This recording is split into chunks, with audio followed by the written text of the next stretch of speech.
and entertainment, exhilarating sporting events, and more. And stay for the experience at the Edmonton Expo Center. Looking for the perfect place to host your next big event? From trade shows to galas, meetings, and concerts, the Edmonton Expo Center has the space, event expertise, and service to make your next event unforgettable. With over 522,000 square feet of flexible event space, in-house catering, and operational expertise, they bring your biggest vision to life. Learn more at edmontonexpocenter.com today.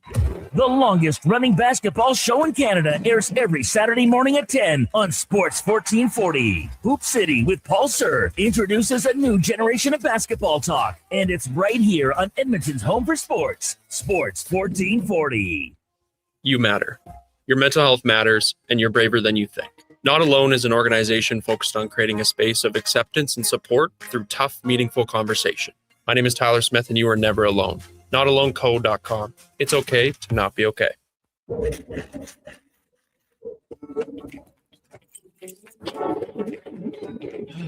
Oh, Canada. Jiffy Lube is here to keep you moving through mornings like these. Full synthetic oil changes, quality Pennzoil products, tire checks, battery tests, and everything else your car needs to get through our winters. Stop by Jiffy Lube for fast, easy, warranty-approved service. No appointment, no hassle. Just dependable service right when you need it. Jiffy Lube, keeping you moving through this. Across rural Alberta, volunteers and community groups work hard to make life better for their neighbors, creating new playgrounds, better rinks, and gathering places that bring us together. Vision Credit Union is proud to lend these local heroes a helping hand. Apply today for a Helping Hand grant up to $10,000 to support your community's next big idea. Let's make great things happen together. Applications are open until January 31st, 2026. Learn more at whatsyourshare.ca. Ho, ho, ho! 'Tis the season to find the perfect gift at the perfect price at Leduc Goldsmiths. The annual Christmas sale is on now with 10 to 25% off all in-store products. All natural and lab-created diamond engagement rings up to 25% off with a wide selection available. You'll have no trouble finding the right gift. Leduc Goldsmiths on Main Street, Leduc. Leduc's Jewelry Store. Family for 30 years. Hockey talent from across Been there for nearly 3 minutes. Draisaitl, the boom shot, back to Draisaitl, across McDavid.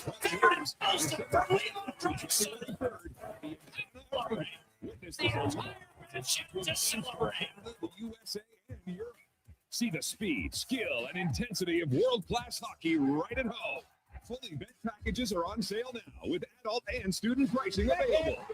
Get your tickets before they sell out at VikingCup.ca. At this special time of year, McEwen's Fuels and Fertilizers extends best wishes for a happy holiday season and sincere thanks. Merry Christmas from all the staff at McEwen's Fuels and Fertilizers. Measles outbreaks are occurring in Canada, including Alberta. These outbreaks are highly preventable. Measles is an extremely contagious disease that is spread easily through the air. The best way to protect yourself, your family, and your community is to ensure you are up to date with your immunizations. Don't get measles. 1440. Measles to find out if you're up to date and what to do if you're not. A message from the Government of Alberta. If you've got a smart speaker, get it to play Sports 1440. And it doesn't matter when you listen, as we roll out the Sports Talk 24 hours a day, 7 days a week. Edmonton's home for sports radio is Sports 1440.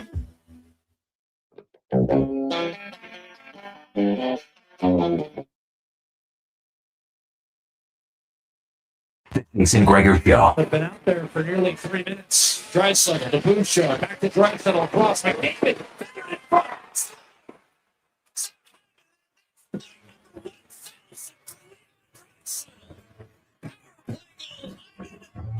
For Draisaitl and the entire bench to celebrate On Sports 1440. Oh, here's McDavid breaking through the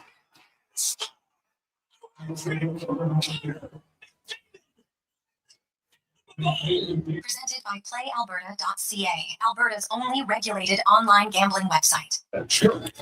Bounces right up the back. To the back. Over the fence. To beat the champ. You gotta knock him out. The Dodgers stand tall and win back-to-back titles.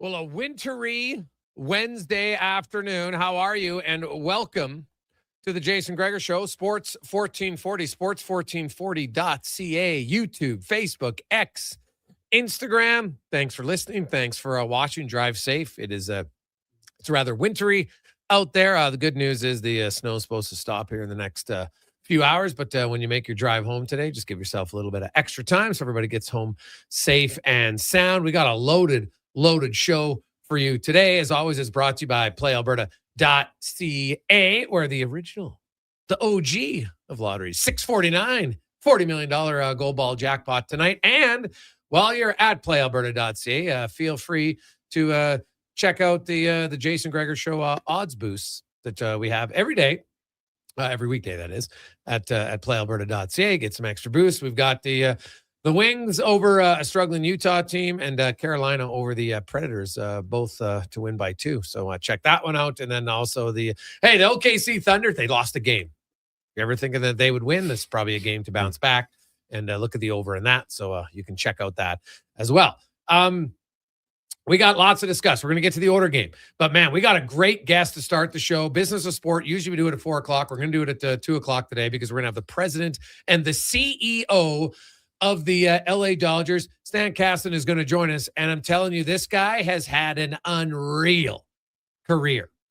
He was the youngest GM in NBA history with the Atlanta Hawks way back in 1979. So we'll talk to him about that.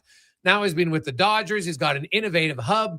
Of course, they are the founders, really, of the PWHL. Like, this guy's had his hands in lots of things. He was actually the president of the Atlanta Thrashers, as well as the Braves and the Hawks at the same time.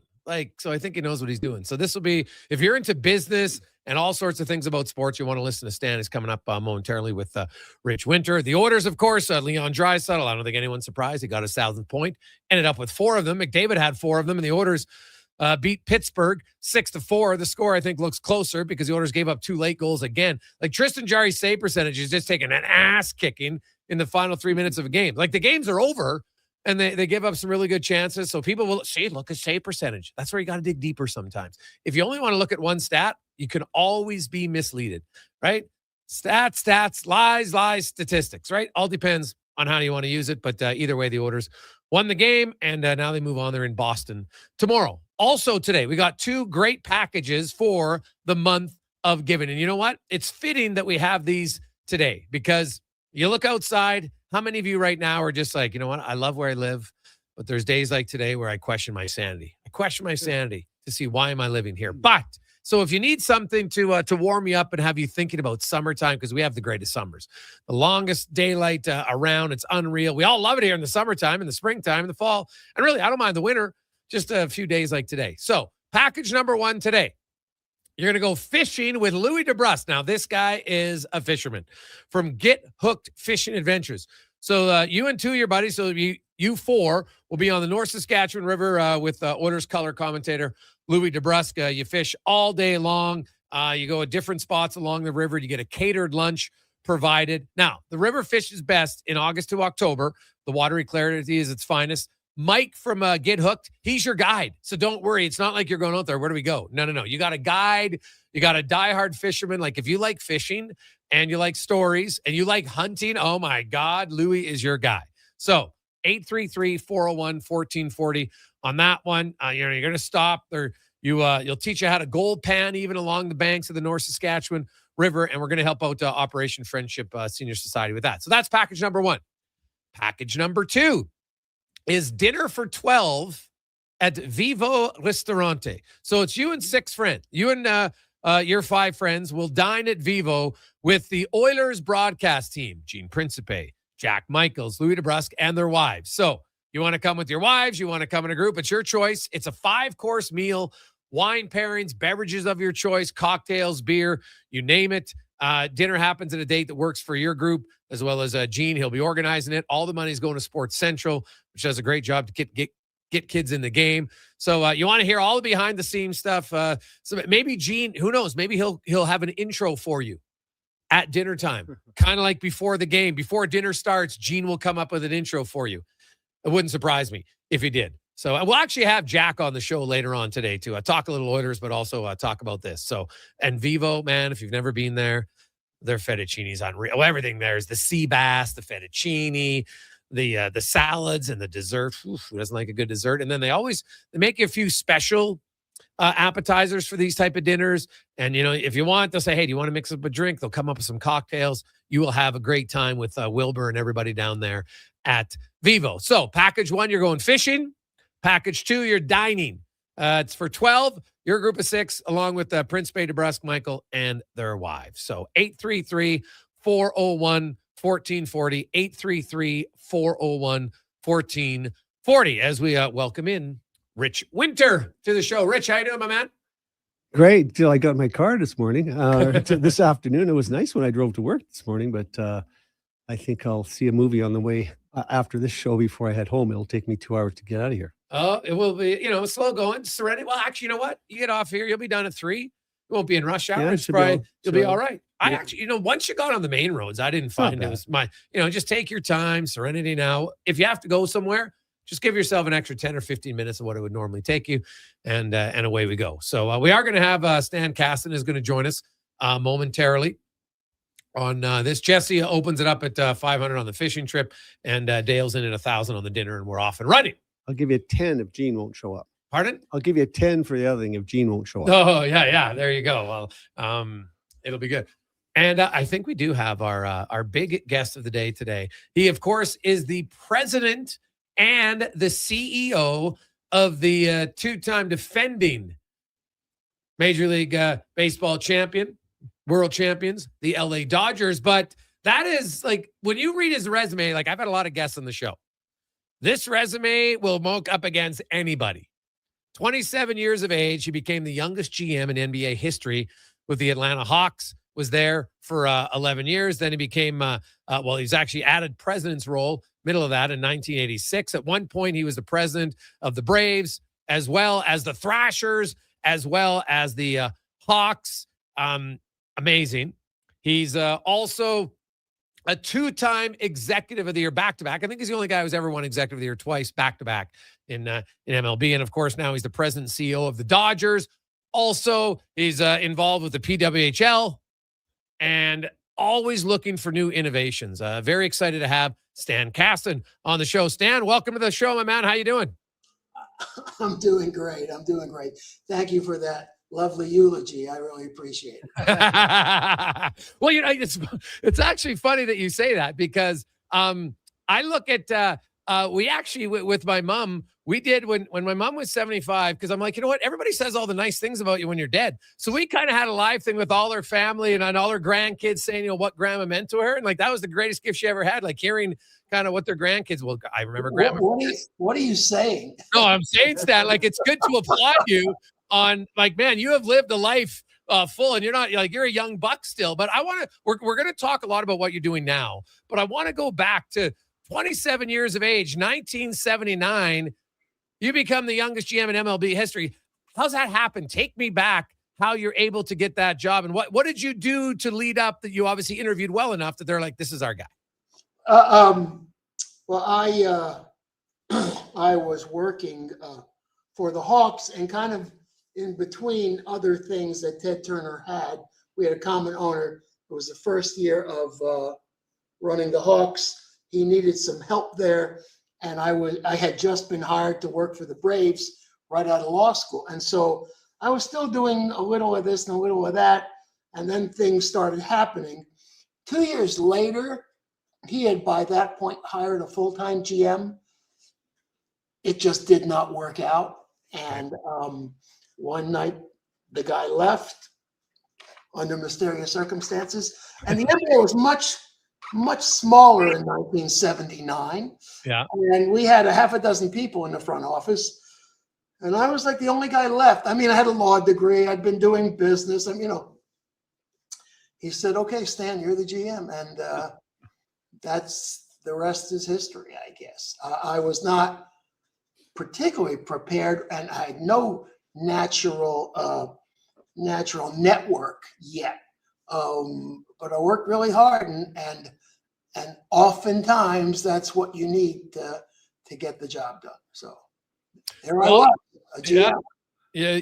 What was the biggest learning curve for being an MLB GM for you? And I was NBA GM. I was only a president in MLB. Okay, sorry, but it's the same. Yeah. I had to learn all the rules and the contracts and the collective bargaining agreement and the Constitution and the bylaws. That's easy. It's routine. It's establishing your network, learning everybody that you can, knowing who you can trust, who you can't trust, knowing who tells you the truth and who likes to fib maybe a little. And the worst part was, having to deal with agents. That's horrible. Yeah. Stan, I'm here. That was figuring up the personalities, the nuances. Over time, the only thing that works is if you have a good staff and good people around you. I had to learn who those people were. That was a process that really took years. But that was it. It was figuring out the people, learning who you could get something from, knowledge, and who you could give something to. That was a process that took a while, but it was a fun that part was a lot of fun. You had one of the most dynamic players, like Dominique Wilkins. Is like when I think like Michael Jordan. Like I grew up, I was big fan of basketball at the time, but Dominique was one of the most electrifying players of my youth that I watched. And obviously, Stan, you have now in all your travels and all the different sports, obviously you look at the Dodgers and you guys have no shortage of superstar players, but and every sport is different, right? Like the personalities in the NBA are maybe a little bit bigger at times than in other sports. What was the most fun about interacting as a GM with such high-level talented players so early in your career? Well, it's funny you mentioned Dominique and that he was electrifying. For that first year, I had a rule that whenever we referred to him in a press release, we added the word electrifying. It was always the electrifying Dominique Wilkins. That was the title. So we worked hard at it. Yeah, I was a GM. I had players who were older than me, and that's not common. Yeah. But it was understanding different personalities. I'd loved sports all my life. I'd been involved in sports even before I graduated school, and it's all fun. Now there's an awful lot mundane about it. You have to fill out insurance forms and you have to comply with all kinds of regulations, mundane running a business stuff. And I was also, after a while, the president of the team, which meant I had to also oversee all of the business stuff, which is critically important because unless you're succeeding on that side, you're not succeeding at all. And so the stuff you think of as a fan as being fun, it was fun for me too, but it was an awful lot of work, and I didn't mind that. But to succeed, and you'll hear me say this probably again on this show because I say it all the time. The key is hire good people, let them do their job, and I always had a lot of luck with having good people around me. That is, to the extent I've had any success in my career, it's all because of that. Stan Kasten joins us. He is currently the president and CEO of the Los Angeles Dodgers, but has had just a remarkable career in pro sports. And we're even going to get into what you're doing with the PWHL, Stan, which I think is fantastic, and the Innovative Hub, which that in itself is amazing. To me, you're somebody who never seems satisfied of just staying with the status quo. Like you came in the youngest GM at the time in the NBA. You built Atlanta into a perennial contender. You guys had 4 consecutive 50-win seasons. 50 wins is hard to do in 80 games. You do it year after year. You won the executive twice in a row. You talk about hiring good people. And you said, maybe I wasn't the most, ready at the time when I got the job, but you obviously learned on the job and got better. How did you learn to hire the right people? That's why I said at the top, it was establishing a network and understanding who you could rely on, who you couldn't rely on, who would tell you 90% of the truth, who would tell you 10% of the truth.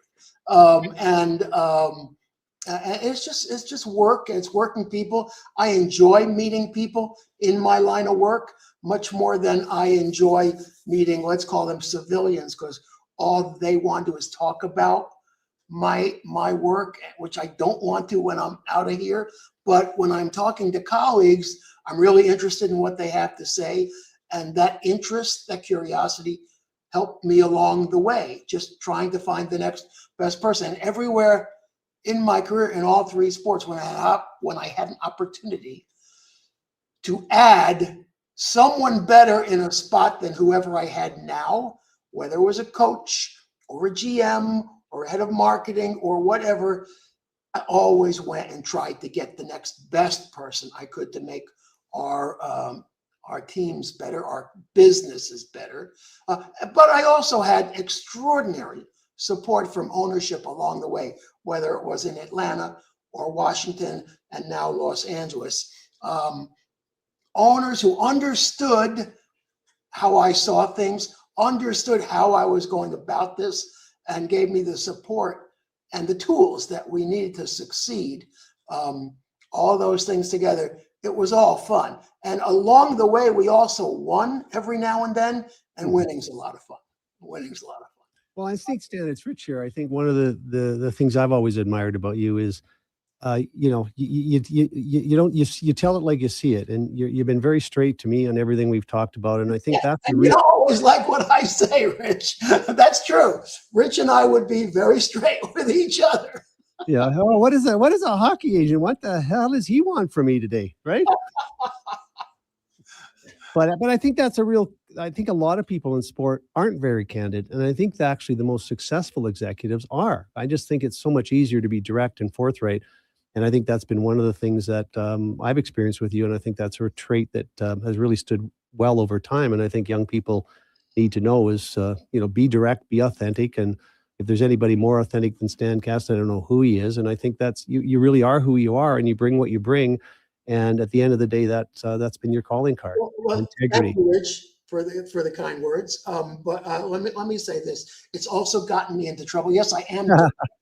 Yeah. I am direct. Okay, but I'm also have a self-confidence when I'm pushing something I believe in, and I'm passionate about almost everything I do. Blessing, curse, whatever you call it, I am. And too often, the fact that I'm self-confident and passionate translates into arrogance, which I'm never trying to do. But that's how it always comes off. And I'm aware of that, and I try to avoid it, so far unsuccessfully. So yeah, it's a mixed blessing, but I don't know how to do it any other way than being direct. Now, well, have your convictions and stand by them is it's a key to success. It's also risky, but I think it's the longevity that you've displayed is a large part of that. And I think we see it in other executives too. And Stan, you have the unique experience of being with 3 different professional sports leagues: hockey, baseball, basketball. And they're very they're big, and some are bigger in different levels. But having been a president in all 3, the differences of them, how different did you have to go about your business when you're the president of an MLB team compared to the president of an NBA team? Is there a distinct difference? No, I will tell you, and this surprises people, there's no difference being the president. Okay. Because the pillars that I believe in to building a business work for a franchise in any of those sports, they work for businesses. And when I do my corporate speeches to non-sports entities, I talk about the same 3 things. In sports, it's your team, it's your customer, it's your community relations programs. In business, that is your product, your customer, and your brand. And those same things, if you pay attention, now I could write a book on each one of those pillars, but the basics are the same. Being a GM is different, okay? You can't be a GM in more than one thing. Those things are very, very, very different. I was telling one of my scouts here yesterday that one day I convened a meeting of all three of my international scouting departments, basketball, hockey, baseball, to see what we could learn from each other, whether it was people or processes or how to handle things. At the end of the day, and it was interesting for all of the people, but we concluded there was almost no overlap in those disciplines because back then, probably still today, baseball was largely a Caribbean and a Pacific Rim matter, and basketball was a Western European matter, and hockey was an Eastern European matter, largely. And so there was very little interesting. The basketball coach at USC was one of my assistant coaches, and we were talking about this. He was in those meetings. We were talking about this the other day. It was fascinating for everyone to hear, but at the end of the day, they concluded there was no overlap. So again, being the GM is different from being a president. I assume, take over a widget company tomorrow and find a way to succeed. It might not be as interesting to me, but I think the principles are the same. Being obviously the GM is very different. You're making trades, you're signing contracts. You got to really kind of understand the people and the humans in your room and what makes them tick, and you're looking to improve them. And then you obviously have to hire coaches to make sure you're the right guys. Did you ever have an itch to want to be like, did you ever think, hey, maybe I could be a GM of an NHL team or in Major League Baseball or anything? Because you did it in the NBA and you did it very successfully, as I mentioned. Yeah. 4 consecutive seasons of 50 wins, and I think you made the playoffs 7 consecutive seasons. Yeah. If I'm not mistaken. Not really. I thought when I was a GM that I could well end my career as a GM. I was very comfortable, very happy, and I loved what I did. The company at the time, working for Ted Turner, needed me to do other things. And again, remember, I had an Ivy League law degree just sitting around also. So, so he thought I could do it, and it turned out I had some ability there too. And then things just started. I kept climbing a ladder that I didn't even want to be on. But it was hard to go back after that. I really haven't thought. Could I be a GM in the other sports? I suppose after a period of a learning curve time, but not really. Okay, I think once I left the full-time GM business, I didn't see myself going back. Stan Kasten joins us. He's the president and CEO of the Los Angeles Dodgers. And Stan, from 1979 until 2026, the major change in pro sports is just the amount of money that athletes are making and teams are making. Like, it's a totally different level from what you started with, right? And as a president, and you see that and the evolution, like it's a massive business now, right? Like, and sports is still super fun, don't get me wrong, but having been on the inside, when you compare 1979 to 2026, like I see from the outside, the money's changed and, the advancements in nutrition and sleep patterns and, charter flights and all those sorts of things. But what's the biggest challenge in 2026 that was maybe different than what you had as a president in the 80s and the 90s? Well, you're right. Obviously the money is different. You all remember in whatever, when I signed John Concat for $2 million a year. I got killed, destroyed for how outrageous that contract was. It was $2 million. So that's a little different these days. The advent of greater reliance on analytics has transformed all of the sports. Okay. Just recently, before I got back into PWHL, I had occasion to revisit hockey things that I hadn't really touched base on for the last 10 years. And I was shocked to learn the new metrics that did not exist when I was running an NHL team. And that's just recently. Mm-hmm. There was that. And then the continued evolution of the broadcast environment. That's changing. There's a truism in television, all media, that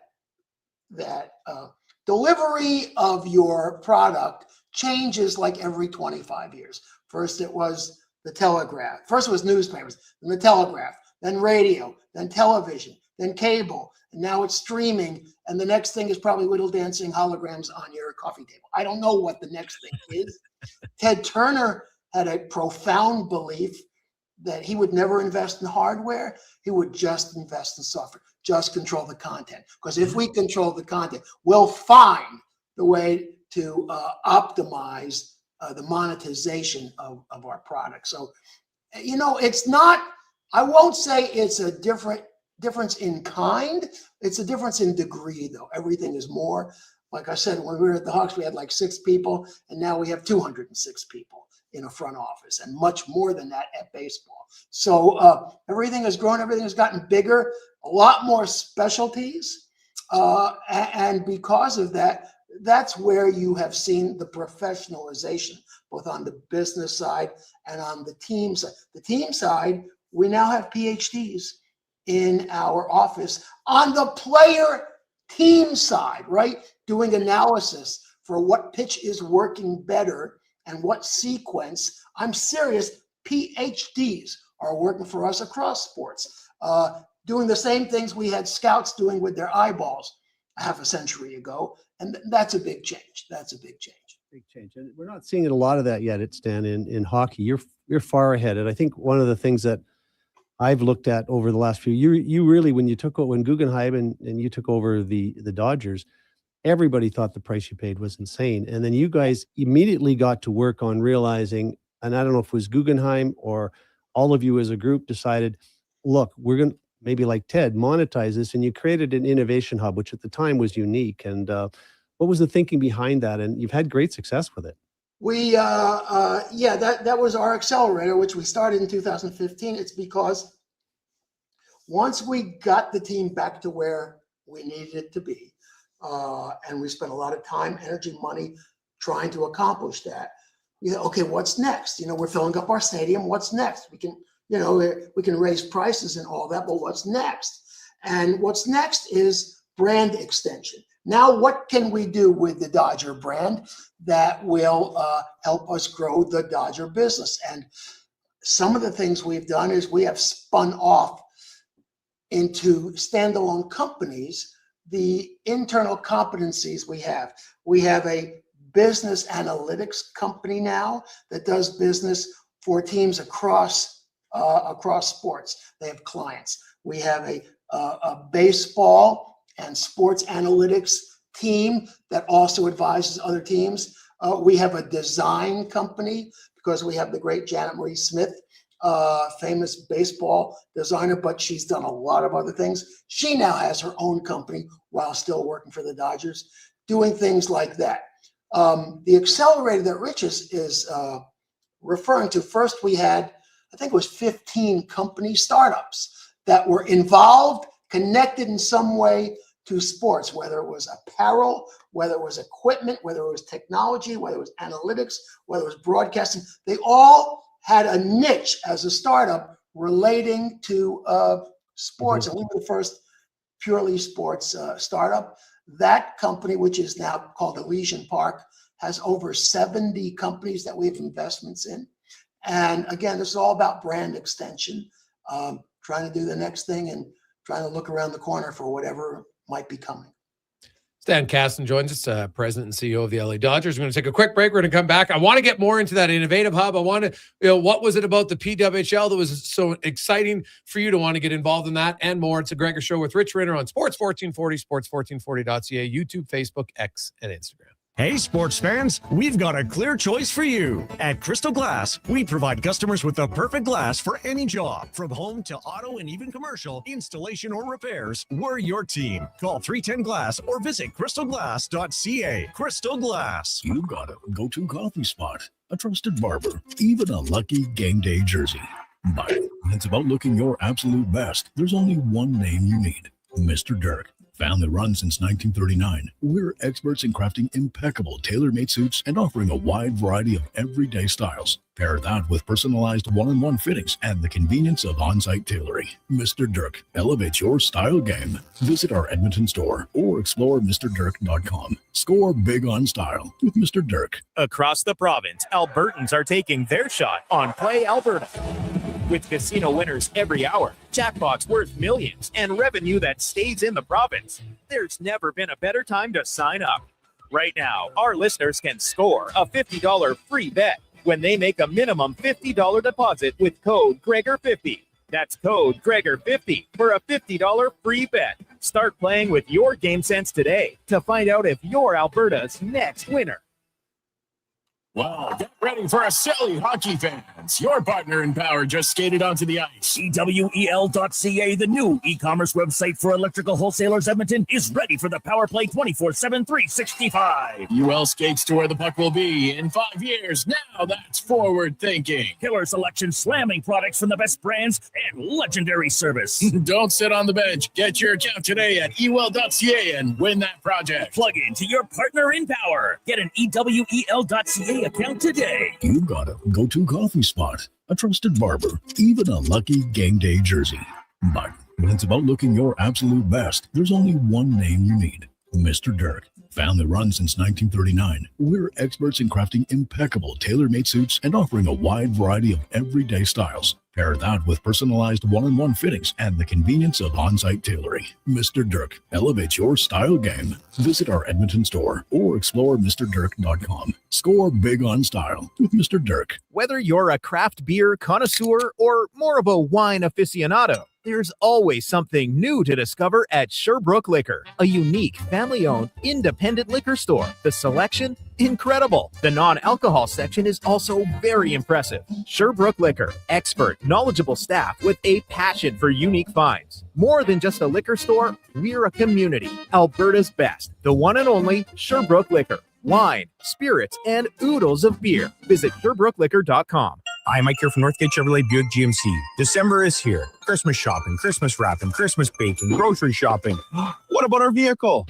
Does it need tires? It's not running? No problem. We got you covered. At Northgate GM, we have a tremendous selection of newer used vehicles, winter tires at cost, and of course, service with a smile. Come in and see us today, 13215 97th Street, or visit us online at northgategm.com. You're in Northgate country. The longest running basketball show in Canada airs every Saturday morning at 10 on Sports 1440. Hoop City with Paul Sir introduces a new generation of basketball talk, and it's right here on Edmonton's home for sports, Sports 1440. The job won't wait. Why should you? At AWS Welding Supplies and Repairs, conveniently located in Nisku, we've got everything you need to get it done. From product sales to servicing and calibrating machines, we're your one-stop shop. We're a proud, locally owned and operated business, committed to serving our community with a proven track record of customer service. Don't let a broken tool slow you down. We offer fast repairs and free same-day delivery of in-stock items to Leduc, Nisku, and South Edmonton. AWS Welding. We make it happen. Portions of this hour brought to you by Northwest Crane, available for all your lifting and equipment needs, specializing in selling and servicing cranes. Get lifting at northwestcrane.com. The Jason Gregor Show, the best of Edmonton sports talk and beyond. This is Sports 1440. Presented by PlayAlberta.ca, Alberta's only regulated online gambling website.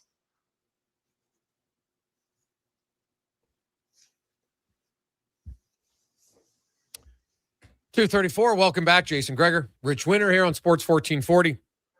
Sports1440.ca, the Gregor Show, always brought to you by PlayAlberta.ca, where you can get in the game. And remember, use the promo code Gregor50 and you'll get a free $50 play when you match it on your first $50 donation. PlayAlberta.ca.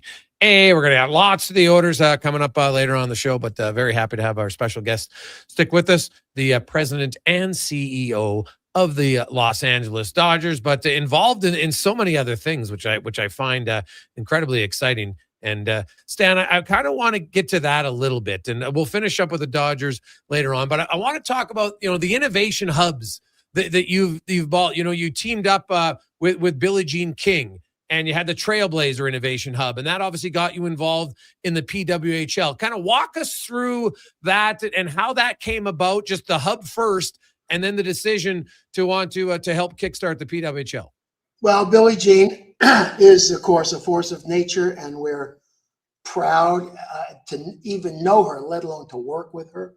And I have gotten involved with some of Billie Jean's other businesses, but she came across these players with the PWHPA. who were basically boycotting the sport of professional hockey because they didn't feel they were treated like professionals. And, she got together with Mark, and Mark agreed to try to make it happen. Well, after about 6 months of it not coming together, Mark sat me down and said, "Hey, Stan, would you do this for me?" And I said, this is such a bad idea. But because I really didn't understand all the dynamics, but he said he wanted to do it. I says, okay, well, yes, I can make it happen, but it's going to be time. It's going to be expensive. We're going to have to go slow and build slow. He said, fine, whatever. Just, can you do this? So I got involved. They were not a union yet. We insisted on them unionizing, and we insisted on doing a collective bargaining agreement before we would ever play one game. Because if we're going to do this, if you want to be professionals, we have to do this right and put rules in place for both sides to know that if we tried it, there were enough motivations for both sides to work.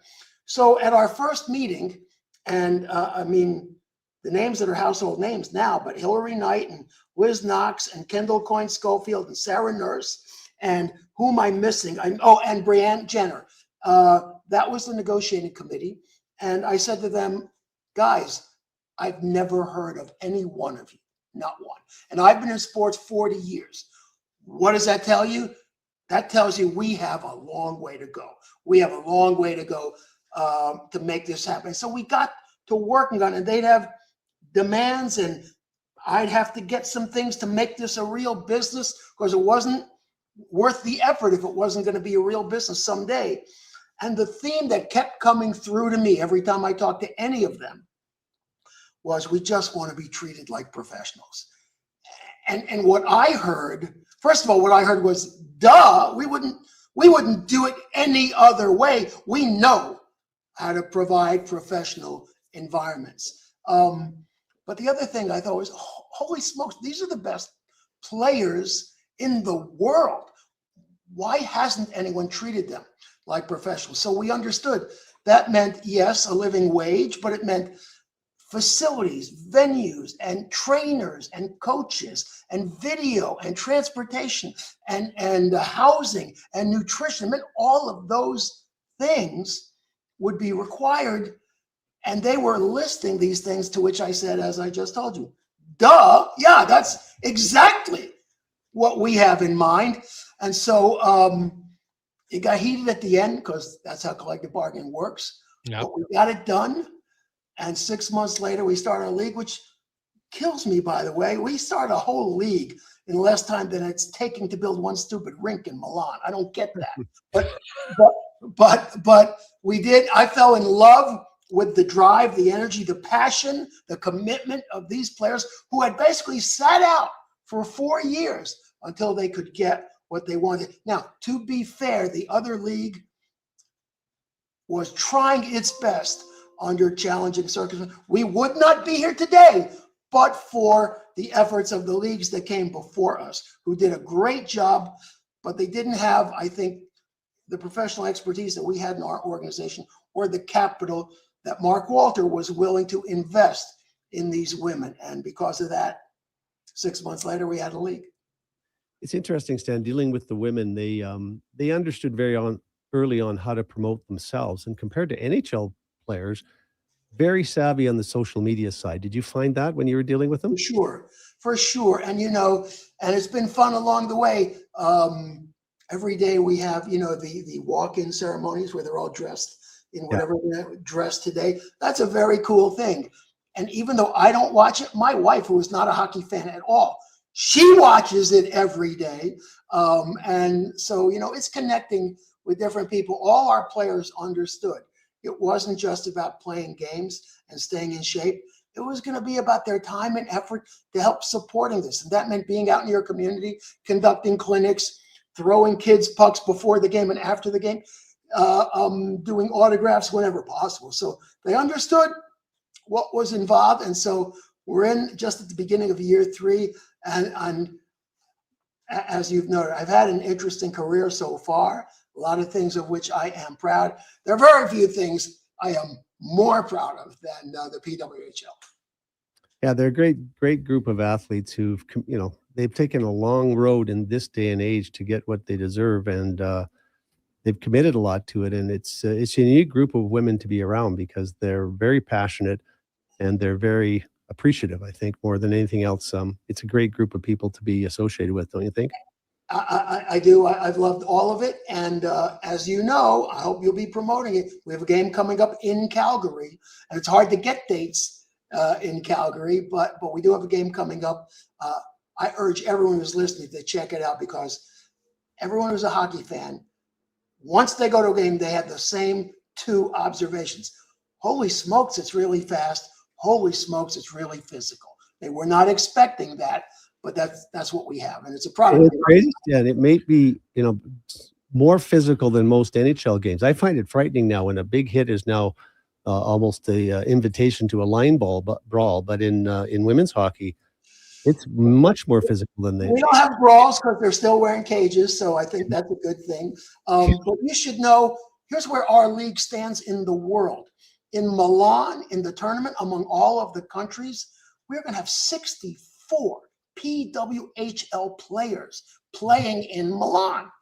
We have the best players in the world, and that's why it is already recognized as the best league in the world.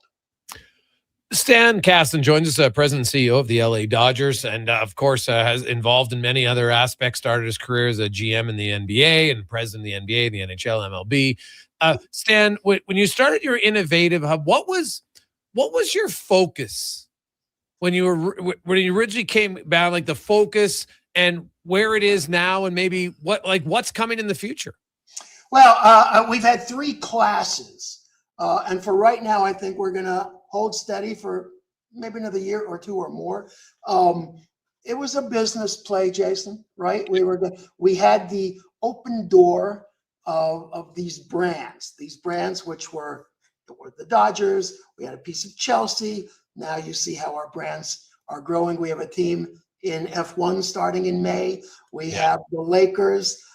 We have the Sparks. And so we had the brands, and we want to use our brands to attract companies. And that first year, when we didn't know how many people would apply, we had almost 500 applications from startup companies from 37 countries around the world. So it was our brand that was kind of a magnet.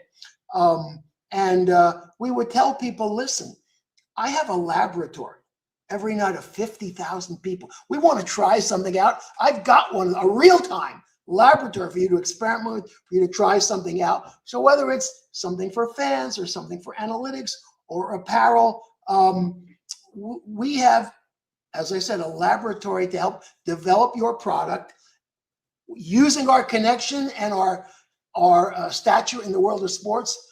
But it's a business play, Jason. We hope to make money someday, and that's what we're still working for.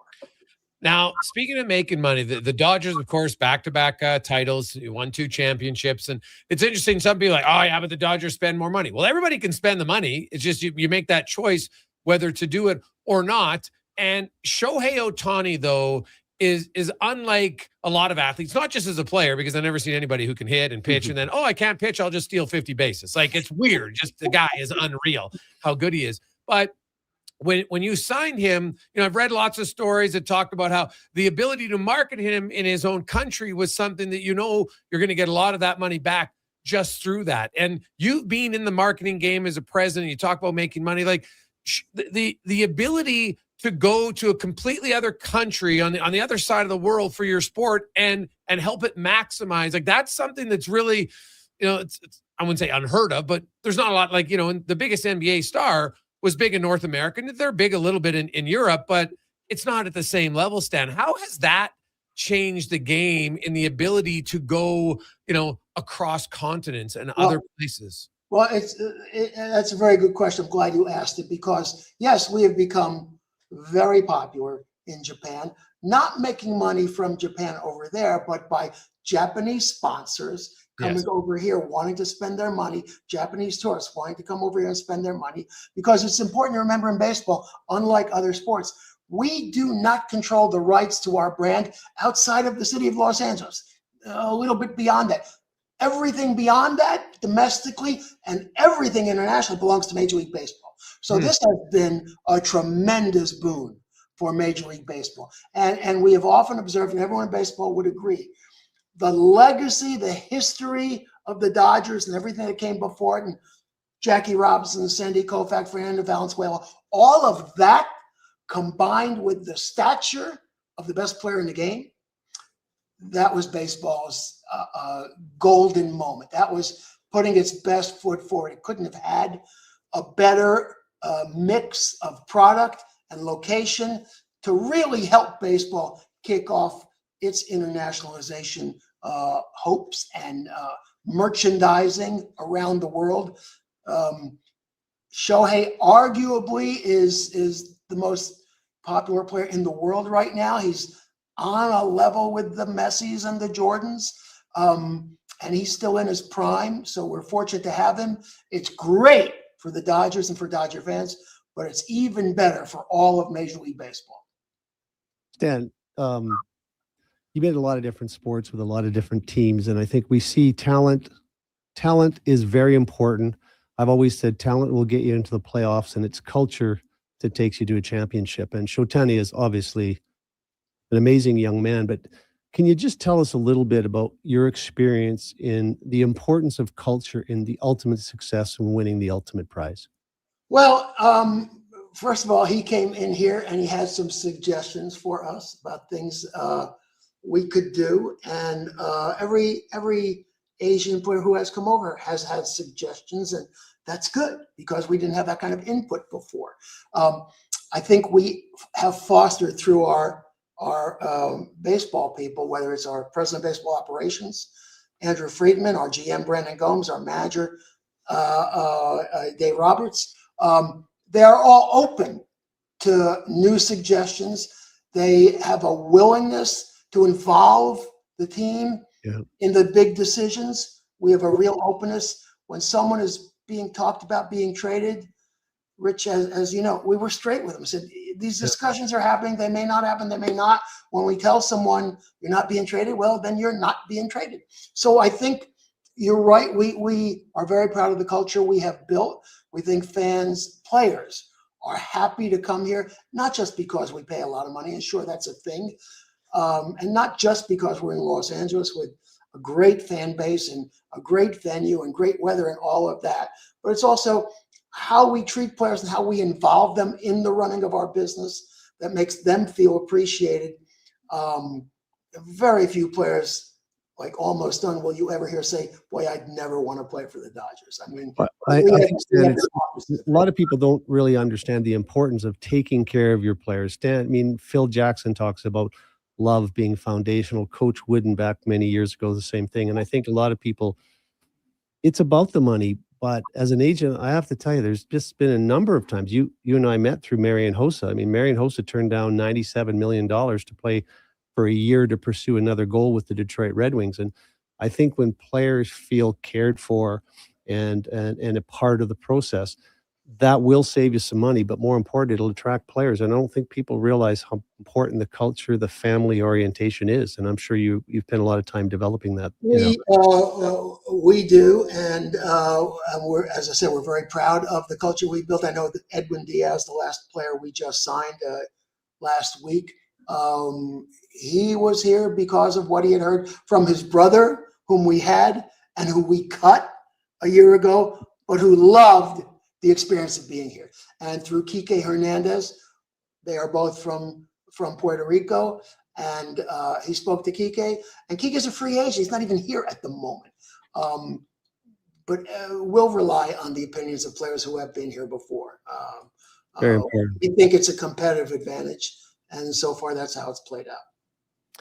Stan, obviously, Toronto and Canada was devastated by the loss, but it was an unbelievable series. Like that's what made it. You obviously, when you win, obviously you're super excited. But just from a baseball fan who was even a neutral fan, they'd say, okay, that was a heck of a series, right? You had superstars on both teams. You had great pitching. And you look at baseball, and there is some concern because that you talked about earlier, even in the PWHA, sometimes CBA negotiations can be difficult. You're a year away from that. And it sounds like you're a big planner. You're always trying to be a step ahead. Any concern about the upcoming CBA negotiations for MLB? Yeah, it's something we take very seriously. We think there are things we can do to make our product even better, and we think things can be done in a way that are also better for the players. Now, let's wait and see. The owners have not decided on their strategy yet or what kind of plan they want to propose. But I believe there are ways to accomplish both goals and to keep our momentum going. And I know that's what the players want as well. What I found interesting about baseball is for the longest time, it was one of the most traditional sports. Like, you didn't change very many things. But the last few years, they made some drastic changes, and they've all worked out, right? Like you eliminate, now you have a DH in the NL. You have a pitch clock. The bases change. Like, it seemed like it was so hard, but you look at those decisions, like, God, like every one of those moves seems to have paid off. Is there anything else change might be coming to the rules? Do you like everything how it is? Well, change is just part of sports. You have to keep up, and you have to continue to be mindful of what your fans are thinking about where you are. I'm so old. I was in the NBA before we had a 3-point shot. Yeah. Okay. Next year, we're going to have the automatic ball strike system. We think that's going to be an improvement. As you said, Jason, recently, the changes we've made, I think, have all been for the better. Some people don't like the review process, but every sport we have to complain. It's better than just complaining about a sport and not knowing what the right call is. So I think we have leadership both in the commissioner's office and at the team level that are interested in doing whatever we can to improve the game. And that's why we're on a good track. It's a good time to be in baseball. And I'm looking forward to the next few years, however long I'm doing this. Stan, before I let you go, and I really appreciate your time, in your position, you mentioned that you're always looking to hire the right people at all different levels of, some are entry-level positions, some are management, some are very experienced positions. There's lots of people that are huge fans of sports, and most of us aren't skilled enough to be on the field. They don't have that physical ability, but have lots of other strengths. If you're looking to hire somebody, whether it's with a technical background, are there certain things that you would recommend in professional sports that if people want to get into it, that they should be looking to do? Well, first of all, you should know there are always entry-level jobs available. At the end of each season, it's when we staff up. So when a season ends in baseball, that's when there are jobs. Now, usually they're entry-level, which is in sales or in sponsorship service or in PR. Expect to work long hours, but generally speaking, you're having fun. I also tell people, and this is both in baseball and in hockey, a little more recently in basketball. Think about minor league teams, because at a minor league franchise, you spend the summer doing everything. You're selling peanuts, you're taking tickets, you're sweeping up the bases, you're doing everything. What a great grounding in the business of sports. And so they're available. You may have to send out 100 resumes till you get a job, but don't be afraid of going to Apalachicola or Minot, North Dakota, or Grand Forks or Saskatoon. Don't be afraid of that, and spend a year or 2 or 3 until you get good at what it is you want to do, and then think about how you move. I think it's really important, Stan, because I remember one time I was on the phone with a guy named Darcy, and we're talking about a player in Buffalo, and my wife turned to me and, is that the guy Darcy that picked us up at the airport a few years ago? And I said, yeah, Darcy Regier. And and Darcy started in the minors. He was picking an agent and his player up at the airport, and 5 years later he was a thorn in my side trying to get a deal done in Buffalo. But it really is important. It's so much easier to get into the minor leagues, the Syracuses and others, and it's not that far from there to where we do business. Stan, thanks so much for this. We really appreciate your time. All the best to you and yours. Have a very Merry Christmas and all the best in the upcoming season. And we look forward to see what else you got on the horizon. can I say this is the most enjoyable time I've ever spent with Rich Winter.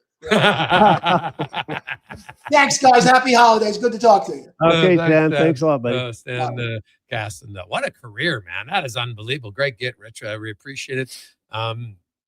To do what he's done from the age of 27 until now, from 1979 until that's 47 years coming up that he's been in professional And all sports. he did in year 46 and 47 was win back-to-back World Series. Yeah, and it's not just being involved in that. It's in the is it Elysium? Is it Elysian Park. Elysian Actually, Park. that Elysian Park is an area in Los Angeles. Yeah. So I just picked up the name. But yeah, for him to be involved, I mean, to take on the PWHL and do all of that, what he's done there in such a short period of time. But I think he said it when he said he could run a widget company. He's just learned to be a very good executive. He just happened to be playing his trade. And in sports, and I've tried to sell this. If you look at all the great teams now, from the Mumbai Indians in cricket to the LA Dodgers, the Golden State Warriors, the Manchester Cities, the Paris Saint-Germains, those ownership groups have done is said, no, sports is not different. We're going to run it like our core businesses. We're going to have a vision. We're going to hire the right people. We're going to be innovative, and we're going to start measuring things. And Stan's just a good example of that. He's been doing that from a very, very early age. Awesome. We'll let you go and feel better. And, thanks. I know what we're off for the next few Wednesdays, my man, but we will talk to you in the new year. So have a very Merry Christmas, you and the family and the kids and the grandkids. And so hopefully, you'll be up early with the grandkids with Santa. So you try to stay up late. Merry Christmas and Happy Hanukkah, especially to all of our Jewish friends at this time. You betcha, honest. That's Rich Winter joining us. A little early edition of the Business of Sport today, but it was worth it with Stan and Rich. Let's get to the con man and a sports 1440 update brought to you by Legacy Heating and Cooling. Weather like this, you don't want your furnace to go down. You know what? Sometimes just check for service, man. It can save you many years on the life of your furnace. LegacyHeating.ca. This is a Sports 1440 update. Late night in the NHL, 5 games on the schedule. We got the Kings taking on the Panthers. The Red Wings host the Mammoth, Jets in St. Louis. Preds up against the Kings and the Devils in Sin City. In the association, just 2 games. Bulls and Cavs at 6. Also at 6, got the Grizz taking on the Timberwolves. AGHL, Fort Mac is in Camera. Old hosting Grand Prairie, both games at 7. And then the PWHL, Toronto hosting Montreal. Early start in that one at 4:30. Coming up in hour 2 of the Jason Gregor Show, we'll be joined by the voice of the Oilers, Jack Michaels, and Colin Livingston in the Cantor Racing Report. I'm Connor Halley. This has been a Sports 1440 update. Sports 1440, a Stingray radio station broadcasting on Treaty 6 territory. Download the free iHeartRadio app and listen to CKJR wherever you go. Scott McGilvery here, HGTV host and renovation expert. The one upgrade I know homeowners will love: better, fresher Culligan water straight from the tap. Culligan's Aquasential reverse osmosis filtration system takes your water to the next level. With up to 7 stages of filtration and 14 filter options, they're certified to reduce over 90 contaminants. Your tap water is about to get a major upgrade. Safer water that tastes great. Get started with a free in-home water test at Culligan.com. Culligan, water you love. Mr. Rooter decorates a gingerbread house. Wow.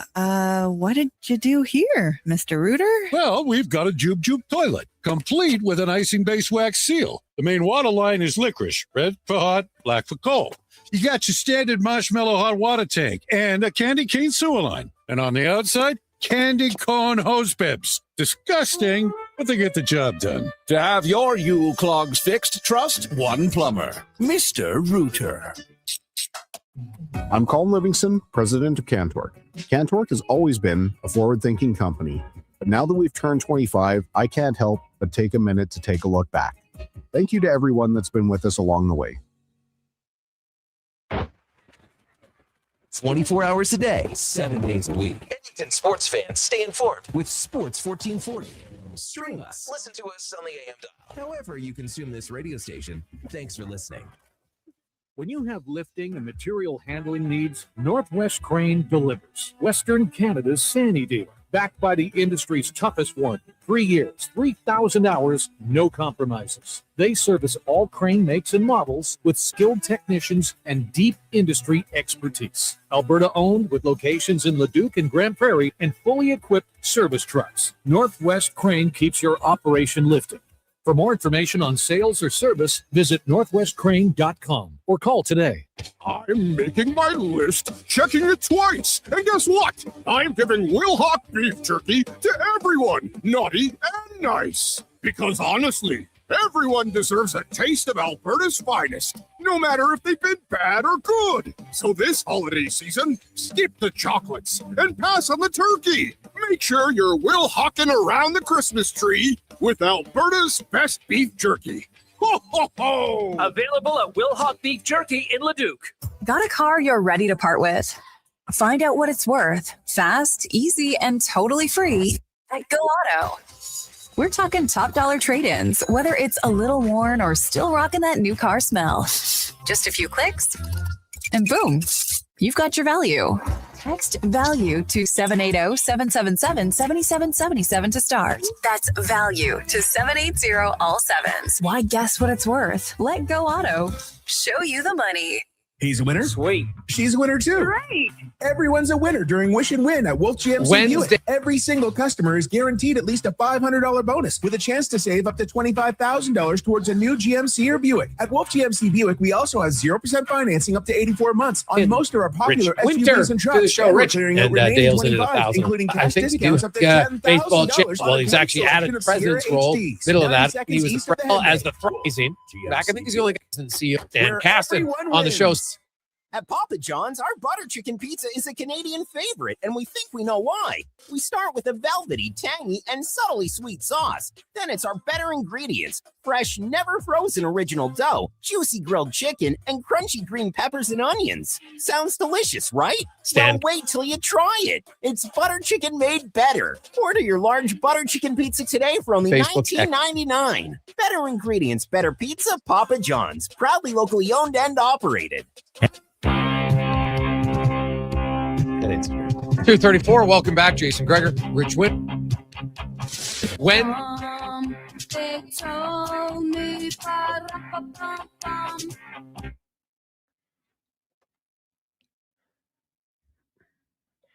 Portions of this hour brought to you by Sherbrooke Liquor, the best place for wine, cocktails, and beers from all over the world. Also, a variety of excellent non-alcoholic options. See more at SherbrookeLiquor.com. The Jason Gregor Show, the best of Edmonton sports talk and beyond. This Good to talk. is Sports 1440. Presented by Play Okay, Alberta. Stan, thanks a lot, buddy. Alberta's only regulated online gambling website.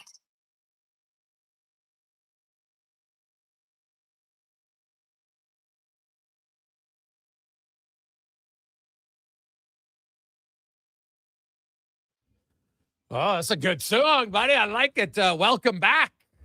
What an awesome first hour. If you missed it, I highly recommend you can watch it later on. We're going to have that up on our YouTube channel again, of course, on our podcast, and where you get your podcast, Stan Kasten, the president and CEO of the LA Dodgers, talking about, and what a career, man. Like, that's what he is now. The guy was 27, and he became the GM of the Atlanta Hawks in 1979. And after a few years, he built that Hawks team into a legit contender.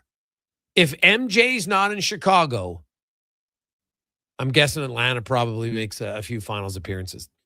They had 4 consecutive 50 win seasons, 7 consecutive years in the postseason. They were good, man. Like those, but they just couldn't beat the Bulls in the end. Well, also the Pistons. Pistons were damn, and the Lakers and the Celtics. Like, my God, there were some powerhouse teams back then. But I love what he told us. He goes, every press release they put out electrifying Dominique Wilkins. Not just Dominique Wilkins, they put in electrifying. So people, and honestly, there is power in subliminal messaging a little bit. Right? You just keep repeating it, and all of a sudden people kind of hear it, right? Some companies have, they have their little catchphrase, and it works. The jingle. So, welcome back to the Gregor Show, as always presented by PlayAlberta.ca. You can get the Jason Gregor Show odds boosts right there on the front page. Very easy. We're going Detroit over Utah, Carolina over Nashville tonight, each to win by 2. And then we got a little OKC Thunder, because, come on, they just they lost their last game. They've only lost twice all year long. So rolling with OKC is never a bad get. Check it out at playalberta.ca. So we had Stan right off top, so we haven't talked a lot about the game last night. But the Edmonton Oilers, Leon Draisaitl, they didn't have to wait very long for him to get .1000 last night after missing out on an opportunity 2 nights ago in Montreal. But Hyman scores on a power play from McDavid and Draisaitl, and then 12 seconds later, McDavid scores on a power play from Draisaitl and Bouchard. Brett Kulak's on the other team, but he kind of gets an assist with that unfortunate puck over glass that gave the Oilers basically a 2-minute 5-on-3. And they didn't really look back. They gave up a late goal in the first period, but then Manny Savoy scored again. Carlson before Bouchard, another power play goal. What about Vasily Podkolzin? How about Vasily Podkolzin? Did you know? Top 25 in goals 5-on-5 amongst NHL forwards. His 9 goals, that is legit top 6 production. That's 9 goals 5-on-5 for Vasily Podkolzin. Not a power play guy, right? Not bad in the stats there. It's been pretty good. And then McDavid scores into the empty netter. Only kind of negative, the Oilers gave up another goal late. So Tristan Jarry, if you're looking at save percentage, you're gonna be like, oh my God, he wasn't very good. Not really. Oilers got a little loose in the last few minutes of the last 2 games when they had big leads. So we will not last 2 games. I guess last 2 games for Jarry. There's only 2 games. But Draisaitl punches ticket. And I've written a lot of articles over the years at Oilers Nation. I put a lot of work into the article, and I really want to thank Leon's parents, Peter and Sandra, his sister Kim, who answered a lot of my questions for many Zoom calls, talking to Peter on WhatsApp as well, just getting some insight. And they shared some great pictures of a young Leon Draisaitl. Guess there's a picture of Leon. I want to say he's 5, maybe 6 in the photo. And you can see it at OilersNation.com. I put it up on my X and Facebook pages as well. Look at the blade. And when you see his blade, that's why I had it. And his dad, things I learned about Leon Draisaitl. Now, I highly recommend when you have time, go read the story. Go read the article today about how you go from shooting balls in parking lots on Sundays to becoming the greatest German player ever and one of the greatest NHL players ever. Draisaitl, 21st quickest to 1,000 points. He has the 7th most goals of those 21 players to get to 1,000 points. He's now at 1,003 points. And I firmly believe that he's going to join the 1,500 point club. This guy's going to be a top 20 scorer all time. Maybe top 15. And unlike a lot of Canadians who, like you're born, there's a hockey stick in your hand and you're playing and there's lots of competition. Wasn't necessarily the case. Leon, go read his comments from him, his dad, his mom, and Sandra when they talked about him leaving home at 13. So imagine for parents, your son or daughter sits you down at the kitchen table and says, you know what? I got to move. Like most kids couldn't even think about it. Now, you don't have to, because basically from him moving from Cologne to Mannheim in distance is equivalent of moving from Edmonton to Calgary. Mom and dad didn't move with him. He went on his own. This is what I'm talking about. When they put him on the train, she cried. Numerous times. Right? Because he would come home and visit, then he goes back. 13 years old. But she said, I never would have stood in his way. That's what he was passionate about. And you know what? It helped him. And if you want to learn more about Leon, kind of how he got there, you can read articles about, his stats and where he rates and all that stuff. And I've done a lot of those. That this is more about learning how Leon Draisaitl became the player that you see today. His parents, even Leon, I've talked to Leon lots. I can tell this is maybe the most relaxed he's been. Like we had lots of really good conversations about his time in Germany. And there is one thing in the article that I did not know. I never even heard about it regarding Leon Draisaitl. Maybe his best skill off of the ice. So you can check out the article later today when you get home, or maybe during a commercial break here. So I recommend it at Oilers Nation's up on our Facebook page as well. It is a month of giving. We had a good first hour. So we got 2 packages today. Package number 1 is, and look at the weather outside. You just got to visualize this because it's going to be good. It's you're going to go fishing. Mike from Get Hooked Fishing Adventures. He is your guide. It's going to be 3 of you and Louis DeBrusque, who is a huge fisherman. And if you like hunting stories, oh my God, you're going to be in your element. And so you'll fish all day long on various spots all along the North Saskatchewan River. The day will be a day that's picked. You know, Mike can recommend where he knows where the fish are biting more, right? Takes you to a lot of different spots. Usually August to October is when the clarity is at its best. Although I have heard that in May, it's pretty good too. So you'll have some options. You know, there are 26 different species of fish, but usually you're catching walleye, pike, goldeye, sturgeon. And, you know, you'll stop for lunch. It's catered lunch provided with you. Mike has all that stuff. You can even learn how to gold pan along the banks of the North Saskatchewan River. So that is package number 1. And that is now up to $1,500 courtesy of Marta. So she's at $1,500 on package number 1. Package number 2, dinner for 12. 6 of you will dine with the Oilers TV broadcast team. Principe, DeBrusque, Jack Michaels, and their significant others, the better halves. So you and I can tell you, those ladies, you want to get the real dirt on Principe, DeBrusque, and Michaels, trust me. Those ladies will be more than happy to share a little bit, okay? It's a 5-course meal at Vivo in their private room, if you like. It's unreal in the West End. All the wine pairings, as well as any beverages, cocktails, beer of your choice, sparkling water, if that's what you're into. Hey, I want to class it up a little bit. Want some sparkling water. Wilbur and the crew will take amazing care of you. Dessert, everything else. You know, you'll have a lot of fun.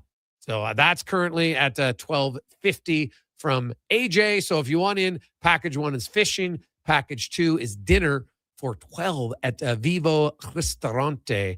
And package 1 is helping out Operation Friendship Senior Society, and we're going to help out Sports Central on the dinner package. So let's get those up a little bit. 833-401-1440. We had a really good month there. We only have a few days left of packages. Monday, we're going to do something we've never done before. Mystery Monday in the month of giving. I think you'll like it.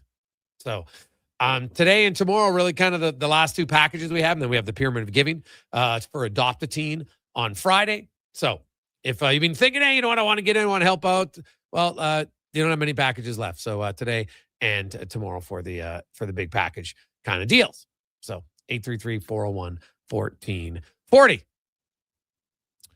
The Oiler game last night, kind of fitting. Connor Halley, I think it was, Captain Obvious. We said, hey, I think they're going to win that game. Like the Draisaitl was going to get his point. They made no mistake about it.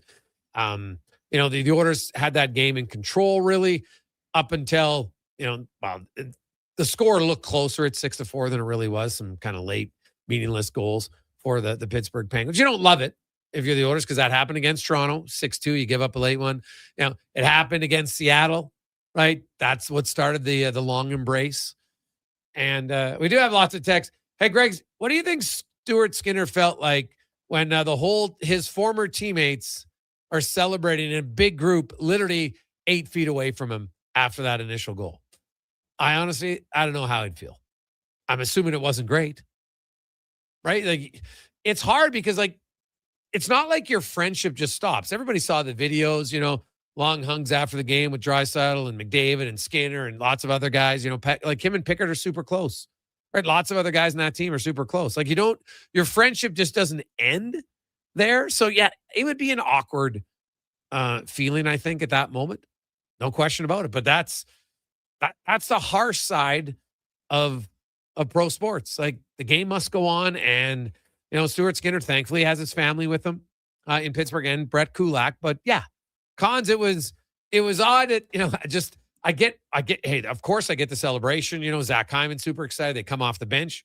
Totally worthwhile. But, Skinner is almost like he stood his ground. He's like, I can't skate out of the crease at this moment. I just got to stand my ground. Yeah. Tony Brar had that great video and it was just him, Skinner, like, all right, I'm just going to hang out here and clean up my crease. And this is going to be it. And yeah, like you said, I mean, a week ago, he probably would have thought, like, I can't wait to celebrate this accomplishment from Leon Draisaitl. I'll throw on this Smoke into 1,000 and a t-shirt after the game and celebrate with him. And now all of a sudden it's going in against him and he has to stand there and watch that celebration. But yeah, what do you do? I'm sure there was a bit of a message afterwards. I'm sure he reached out or maybe saw him in the hallways and congratulated him. But what can you do? The Edmonton Oilers got that one out of the way very quickly. I couldn't even get a 1,000-point post out before the Oilers scored once again. So yeah, it was a good performance. And I like that they bounced back. They give up the goal late in the first and they get it back in the second. And then later on, giving up a goal, and then they bounce back a few minutes later, like with the Bouchard goal. So I thought it was a really good performance by the Edmonton Oilers, knowing what they had to do. And again, that last minute goal against Tristan Jarry does not help the save percentage, pushes him below 900, but that's something they can try and clean up. They'll just be happy to get the wins, I would assume. Oh yeah, no, wins are all that matters at the end of the day. Hey, Gregor, is every 1,000-point player in the Hockey Hall of Fame? No, they are not. There is Draisaitl is the 103rd player to make it to 1,000 points, but trust me, like Leon Draisaitl, he's got 4 50-goal seasons. He's also got 4 50-goal, 50-assist seasons, and there's only 9 guys in league history who've done that. So yeah, he is going to be a Hall of Famer. But no, I'm trying to think, like, who's got the most points who isn't in the Hall of Fame. Well, active players excluded, right? Crosby, Ovechkin, Malkin, sure. Patrick Kane. Who is the Anze Kopitar? I think he's going to get in. But like Jeremy Roenick just got put in, right? Bernie Nichols has 1,209. I think he has the most points. Who's not in the Hockey Hall of Fame, right? Of a player, Vincent Damphus isn't in the Hockey Hall of Fame. Rod Brind'Amour is not in the Hockey Hall of Fame.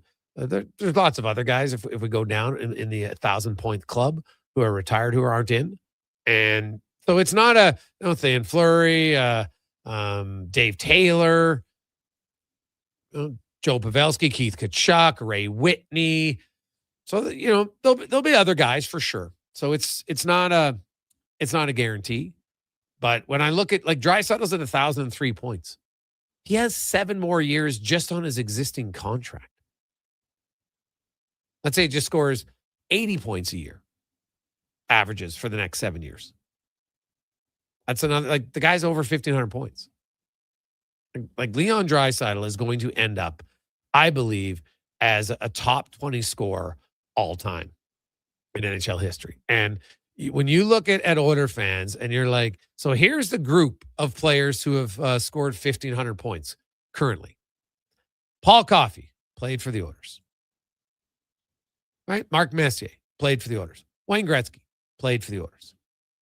I think Connor McDavid's going to get to 1,500. You're going to have 5 guys who had 1,500 points who played significant time for the Edmonton Oilers. That's why the Oilers, of course, are the only franchise to date in NHL history to have 5 players with 1,000 points for the franchise. David Pastrnak needs about 120, and he'll get there. So he would be the 5th player for the Bruins. Like Brad Marchand would have been the 5th, but he got traded. And I know people are saying, hey, do you think Nugent Hopkins would? He could, but he has 3 years left after this deal. And there's no guarantee he would have another contract at that point. You never know. Him in Edmonton, we'll see. But it is it's remarkable the high-end skill that Oiler fans have had the pleasure of getting to see. So that is that's good. Hey guys, I know it might be a broken record on Nurse. Last night it seemed the Oilers had control most of the night except with Nurse and Regula. Every time they were on, it seemed to get him in their zone. Regula had an off game, but that seems to happen to everyone who gets paired with Nurse. When's Wallman back? Team Dean. If you look at that first goal, what does Nurse have to do with it? Nothing. Like, you can dislike Darnell Nurse, but you can't make ridiculous claims that because he's on the ice, that means Alex Regula. Like, I'm sorry, Alex Regula's puck management has been brutal. That first goal, the easy play was right there. Just put it up the boards. Know the time left in the period. It's not who your partner is, right? Hey, I agree. Nurse can play better, 100%. But yeah, Alex Regula, that is like when Wallman comes back, Regula might be the guy who comes out of the lineup, right? I wouldn't be shocked on that. So we shall see. 833-401-1440, 833-401-1440. Jack Michaels will join us next on The Gregor Show, presented by PlayAlberta.ca. Across the province, Albertans are taking their shot on Play Alberta. With casino winners every hour, jackpots worth millions, and revenue that stays in the province, there's never been a better time to sign up. Right now, our listeners can score a $50 free bet when they make a minimum $50 deposit with code Gregor50. That's code Gregor50 for a $50 free bet. Start playing with your game sense today to find out if you're Alberta's next winner. Wondering what you can afford? Let Go Auto do the math with our free car loan calculator. No pressure, no awkward convos, just quick answers on your budget and payments. Bad credit? No credit? We got you. Text check to 780-777-7777. That's check to 780 all 7. Find out what you qualify for and start shopping with confidence. Go Auto. Drive what you love with payments that make sense. Silent Ice Sports and Entertainment is an innovative market leader across Western Canada. Properties include the Spruce Grove Saints, the Junior Prospects Hockey League, Silent Rides Charter Company, the Hockey Super League, and the newly launched Female Super League. Silent Ice also owns the Western Hockey League Seattle Thunderbirds and operates the Morinville AAA Arena. The Silent Ice Center, a new state-of-the-art entertainment facility in Nisku, features 2 sheets of ice, a 1,600-seat arena, as well as Summit Restaurant. Learn more at silentice.com. Boxing Week blowout starts early at The Brick. Find real Boxing Day prices early and beat the rush on the 26th. Score the best deals on electronics and appliances. Plus, save up to $1,000 off sectionals. Buy more, save more, up to 25% off bedroom and dining, up to 40% off mattresses, and up to $500 off big screen TVs. Don't wait for the crowds. Shop The Brick's Boxing Week Early Access event. Some exclusions apply. The Brick, saving you more. This hockey season, before every game, check out the pregame show with Andrew Walker on Sports 1440. It's brought to you by Titan Supply, your only source for rigging, lifting, and hauling products. Visit titansupply.ca. At Papa John's, our butter chicken pizza is a Canadian favorite, and we think we know why. We start with a velvety, tangy, and subtly sweet sauce. Then it's our better ingredients: fresh, never frozen original dough, juicy grilled chicken, and crunchy green peppers and onions. Sounds delicious, right? Well, wait till you try it. It's butter chicken made better. Order your large butter chicken pizza today for only $19.99. Better ingredients, better pizza, Papa John's. Proudly locally owned and operated. Picture this. You're sleeping and you're awake, but it's a good day because you're about to make your way to McDonald's to pick up some breakfast. Fast forward, you're there. But with this, you can now get all those breakfast classics penny style with rich, creamy hollandaise-style sauce. A happy little tear rolls down your cheek. You grab your small McCafe premium roast coffee, still just $1 plus tax every day. And see. Get up and at 'em with the Egg McMuffin. At participating McDonald's restaurants in Canada, prices exclude delivery. At Fountain Tire, success is a team effort. They're committed to their team members and their customers. And that means treating your vehicle like it's their own and finding solutions that suit your needs. Because whatever the road brings ahead, they're on it with you. Visit fountaintire.com today. Your New Year's Eve plans just got a major upgrade. On the Rocks is throwing the ultimate party to launch you into the new year with a bang. The legendary Tallboy is hitting the stage live, providing the soundtrack for an unforgettable night. A 3-course dinner is available to kick things off before the main party starts. This is how you celebrate New Year's Eve. Dinner and a party tickets are available now. Book your spot online at ontherocksyeg.com. Planning your next event? Let Loca Quality Market cater. From made-to-order meals to gourmet platters to full chef tasting experiences, they make entertaining effortless. Visit loca.ca to start planning today. Portions of this hour brought to you by Crystal Glass, your clear choice for residential windows, locally manufactured and installed. Crystal Glass provides a beautiful product and incredible customer services for all of your residential needs. Call 310-GLASS or visit crystalglass.ca for a quote. The Jason Gregor Show, the best of Edmonton sports talk and beyond. This is Sports 1440. Presented by PlayAlberta.ca, Alberta's only regulated online gambling website.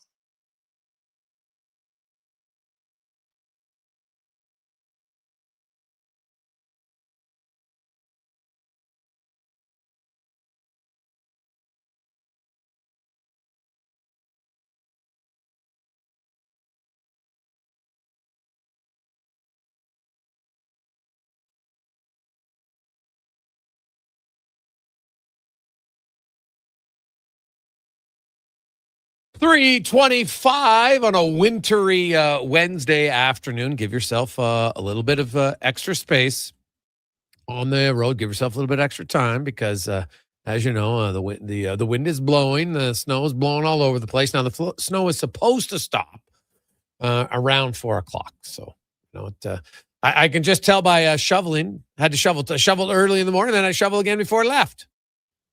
So it's pretty, part of that is because maybe it's blowing, but there's also, there's been a fair amount of snow. I don't know if the 20 centimeters has come down that they predicted. I don't think it's been that much, but it is, it's a little snowy out there for sure. So good luck. Let's go in the room now, brought to you by Action Electrical, where you can take action on your savings. They got lots of divisions to help you, whether it's solar for both commercial and residential. They also have electrical preventative maintenance for commercial buildings and even EV chargers. ActionElectrical.net. And we are joined by the voice of the Edmonton Oilers, a gentleman that he's 1/3 of the group that you can be dining with at Vivo Ristorante in our package today. It's going to help out Sports Central. Jack Michaels joins us. Jack, how you doing, my man? I'm good. I'm very impressed. I don't think I've ever heard you try to change your voice to affect some sort of accent before. I was pretty impressed with that. That was pretty seamless. Well, it must have been an accent because I don't even know what accent I was going for there. But yeah, I'm not sure either. But it was very good. Whatever you tried, I was impressed. Well, hey, did you know that Leon Draisaitl? Because I wrote a long piece about him today. I interviewed his parents and teammates. Did you know that he's very good at impersonations? Yes, I have heard that before. I have not been witness to them, but I have heard he is very good at impersonations, which would go right along with Leon in terms of that dry wit he's got. Yes. You have had now a few 1,000-point calls here in recent memory. Last night didn't take long for the Draisaitl to get point 1,000. Ended up with point 1,003. McDavid gets 4 points. Do you plan like an 1,000-point call before the game? No, I think you and I have maybe discussed this before. I'm not a big planner when it comes to calls. I think it's a little disingenuous. I mean, if people need that, that's good on them. I don't like to plan anything. And last night's a perfect example. It's a second assist. You got to make sure that it wasn't touched by another Oiler before it goes in. I'd rather be right and genuine than have a little script planned and then either stumble it. To be honest with you, Jason, if you give me a script, I'm probably more likely to stumble over it than if you just say, "Hey, give me 1,000 words on the Oilers' power play right now." I don't know whether it's a reading problem or whatever, but that's just the way I do things. I like to just have it flow, and whatever comes out, and I'm going to be able to live with it. I would never be able to live with something if I tried to plan or tried to get cute and then it didn't have the effect I was looking for. I mean, a perfect example would be, the reason I was stupid enough to lose my voice is, a couple weeks ago is when Clattenburg scored. Yes. I wanted to give the guy some juice. It was his first ever NHL goal, and I was pumped for him. And I think that's an awesome story. Like I love seeing guys, especially deep in the draft, work their way up to the league, and I wanted to give him a little juice, and it was genuine. The problem was it was so genuine that I momentarily lost my voice for about 45 seconds. So sometimes it doesn't work out. But again, I'd rather go down swinging and doing it the way you're supposed to, rather than come up with some sort of rehearsal. Yeah, no, and that's totally valid. And I do remember the Clattenburg one. You were also fighting a cold, though, I think, at that point, weren't you? Yeah, I was doing that game in an overcoat. I had 105 fever, so I don't think I was at the rink for the next couple days. But again, it's one of those things that when I missed my only game in my Oiler career, it was due to COVID, and I could have done 10 games in that condition as compared to the one where Clattenburg scored. But it's just the vagaries of, again, no one's going to feel sorry for you. I'm sure you've done 1,000 shows where you're not feeling all that great, but there's no substitutes. You got to show up and do it. Otherwise, you're going to be a Wally Pip. Yeah, it's very true. That is very true. Now, Jack, for the dinner with yourself, Gene, and Louie, and of course, your lovely wives. And I was telling our audience that the best part of that dinner is all three wives will have no problem answering any questions that the winners have about the three of you that you might shy away from. They would gladly jump in to answer.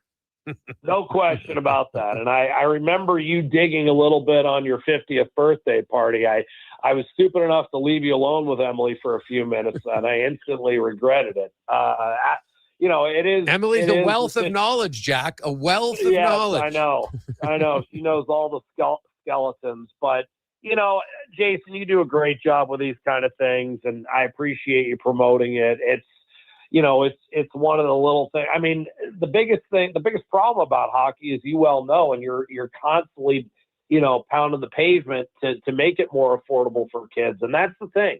That's the thing about hockey. Sometimes the sport inadvertently prices itself out of certain members of our community, and not just hockey, but some other sports too. So that's why, I'm really happy to do this for Sports Central and just a way to, make a pretty challenging sport sometimes cost-wise, a little bit more reachable. Yeah, 100%. And the food's unreal at Vivo. Wilburn and staff, they're going to be great. You can have, what's the average length of a Louis DeBrusk hunting story?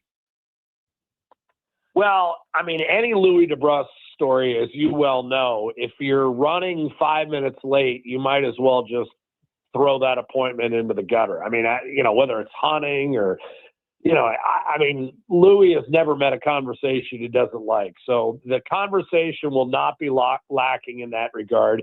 And then, of course, there's Gene, who, as inquisitive as you are, Jason, I still think he has you by about 10 questions per minute. I've never met a guy who can pump out rapid fire questions. And, honestly, both guys are great. And Gene is so eager to, learn about new people. And that's why he has this catalog that you and I never can touch in terms of, who's who and who's cousins with who and which sister did that. I mean, he's amazing when it comes to storytelling. So believe it or not, as garrulous and sometimes as much unwanted conversation as you get out of me sometimes, I'm really the quiet guy at this dinner. I'm almost the wallflower. So no, it's a lot of fun, and we'll tell lots of stories and have a great time. And you're right about the people at Vivo. We certainly won't get cheated there in terms of our calorie intake. Yeah, well, no, that's very true. And I will fabulous food. Fabulous. I will tell you, Jack, speaking of 50th, I went to Gene's 50th. And the best part of somebody's 50th is you meet his buddies that he's had for years, because that's where you'll get the real stories. And my God, Brian Benning and all these guys. I was like leaning over the table laughing so hard as they were regaling me with stories of a young Gene Principe. So if you're ever in need of a few, you just got to reach out to Ben and his few, because they will gladly share any if you need them for fodder. I was at that 50th as well, and as you recall, probably 3 hours into the night, I wasn't sure that Gene was going to see 51. So that was the revelation. Believe it or not, Gene does let the proverbial hair down, and he's, as I deduced it, he wasn't always that sweet, wholesome guy we've come and known to love today. But no, he's a fabulous guy. Everyone who meets him obviously comes away for it with a better experience.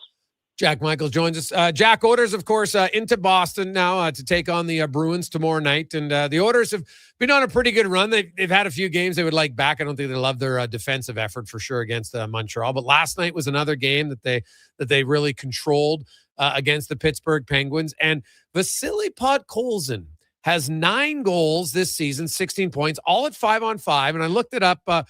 He is now top 25 5-on-5 goals amongst all NHL forwards in the league. Like, that's a legit top 6 5-on-5 productive winner. And this guy just I know you're at the rink more than I am. You see him in this. There's not a guy I think who puts in more work to try to improve his game than Podkolzin. Yeah, and he has since the moment he arrived as an Oiler. And for a while there last year, I was kind of sitting there wondering what he was doing in the top 6. And Chris Knobloch pointed that out. He said, I've never seen a guy wanting to be a top 6 player more than Podkolzin does. The other thing, and Jason, you're better with these stats than I am. If you go to those advanced stats, his 5-on-5 relative to his teams is top 5 in the entire league. Yeah. He is a better player than, and we're kind of pumping his tires right now, but he's really doing a nice job at both ends of the ice. He's also the league's plus-minus leader among those who have 100 hits. As you know, he's easily the team's hits leader. And the offense is starting to come. As you point out, 5 goals in his last 7 games. And a guy that, the hardest thing for me, Jason, and I know you know this guy too, I just can't understand why he wasn't in Rick Tockett's plans. He seems to me like Rick Tockett's player because he's Jordan Martinook with, I think, a little more ability. So in any event, I agree with you. He's a comer. The other guy who's getting it going a little bit is Matt Savoy, who's got 4 goals in his last 7. And this bodes well. I've been asked a lot about the bottom 6, and yes, it's absolutely true. The bottom 6 is kind of dried up, especially over the last 10 to 15 games. Having said that, it's a little deceptive because when Roslovic and Kapanen come back, you're going to see Kapanen probably on the 3rd line. Savoy might end up on the 3rd line. I think they'll put Roslovic back with Leon Draisaitl. And so I think you're going to see some trickle-down numbers, bleed into at least the 3rd line. So I think there's help on the way in that regard. Having said all of that, Edmonton hasn't won 3 in a row all year, and there's a reason for that. And part of it is maybe thinking that they're there when they're not quite there yet, and they better tomorrow night in Boston because the Bruins have really impressed me. I thought, and maybe you disagree, but I thought last year was a long time coming for the Bruins, and I thought they might be in a 2 or 3 year period of darkness. Not a whole lot of offense, but they've gotten back to Bruin style. They've brought in some muscle. It all starts with Kaslik, that old functional toughness type of situation. They've got a lot of guys who can play and play hard. Morgan Geekie obviously is having an unreal year. Jeremy Swayman has settled in. Sometimes, you sign the big ticket and it takes a while. We certainly saw that with Bobrovsky. If the Oilers don't, bring their hard hats tomorrow, they're going to be in big trouble. This Boston club has really impressed me. They're playing for one another, and I think the sum of their parts is far greater than anything individually. Yeah. Now, speaking of Boston and, we have the bottom 6, and I know that like last night because Savoy scored, but to me, that's a bottom 6 goal. Janmark's on the ice, Frederick's on the ice. Hudson was the one who made the zone entry and the nice play to get in. Then he switched and Savoy came on and scored. I'd still kind of put that in on bottom 6 goal, but Trent Frederick's one of those guys that, maybe a jolt back in Boston, dinner with some teammates or something will get him going because they need him to get going. I agree. I mean, I thought that was the right move before the Oilers made the move. And in fact, I remember talking about Trent Frederick in a couple of different conversations. Who knows? You might have even been part of one of them. And this is when the Oilers were in their, 30-game lull at the beginning of last season. You were talking about, all right, what do the Oilers need to do to get going? This was coming off the first Stanley Cup final.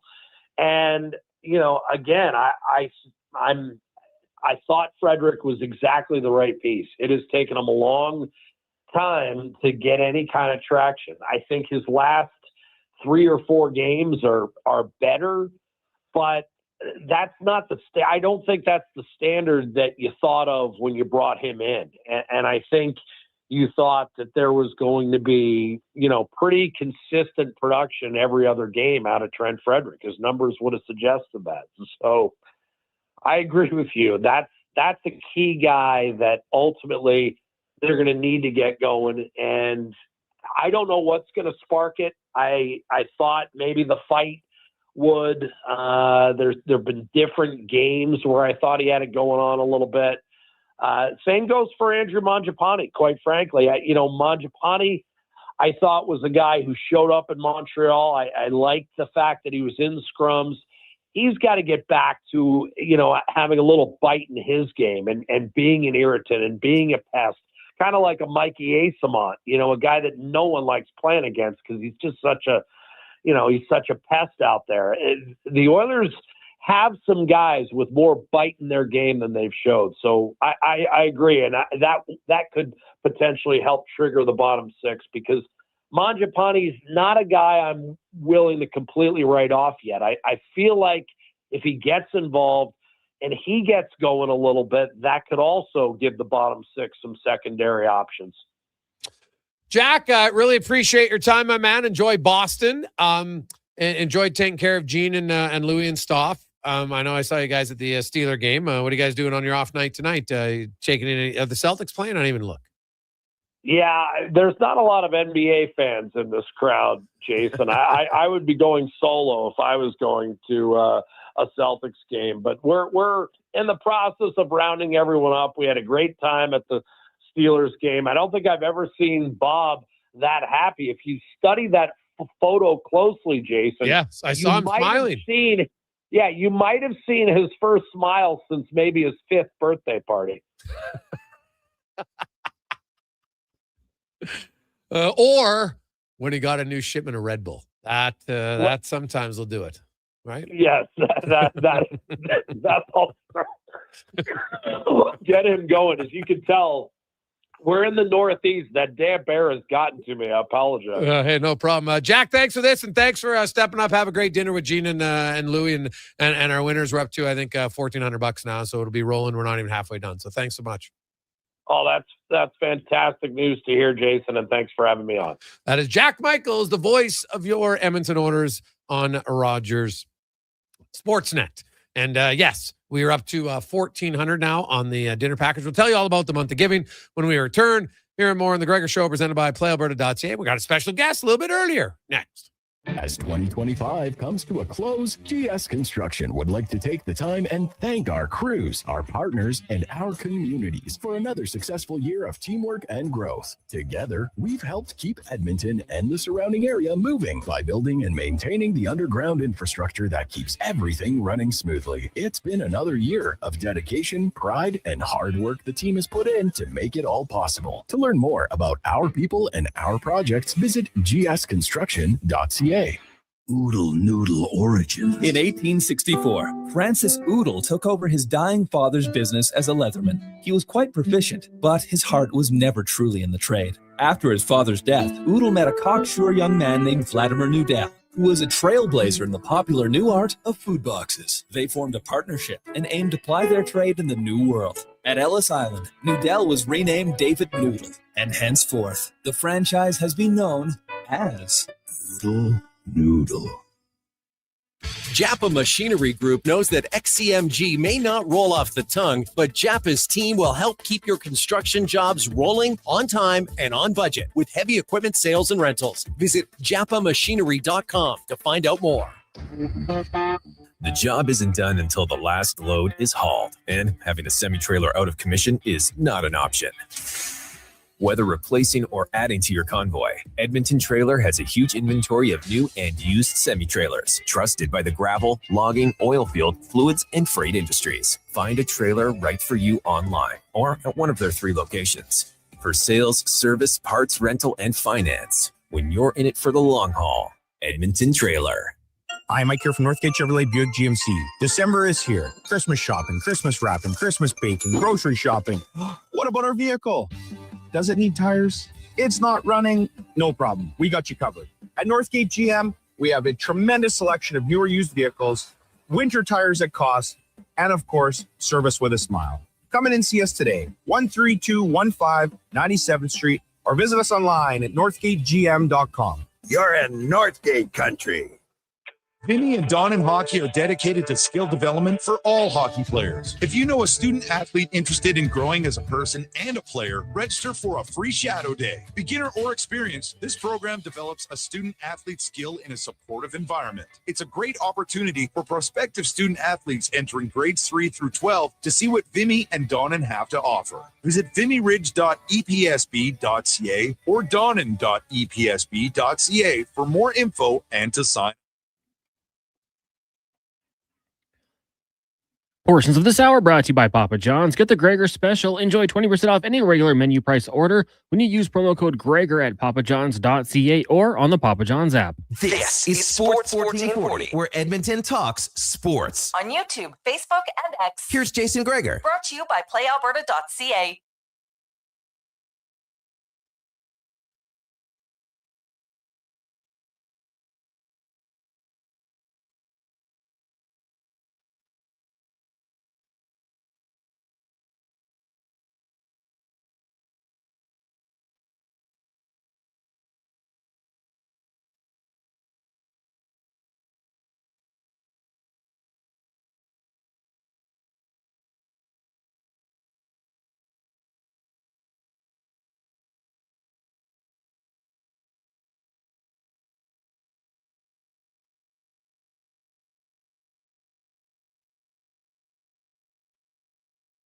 .47, welcome back. Jason Gregor, Connor Halley, Sports 1440, sports1440.ca.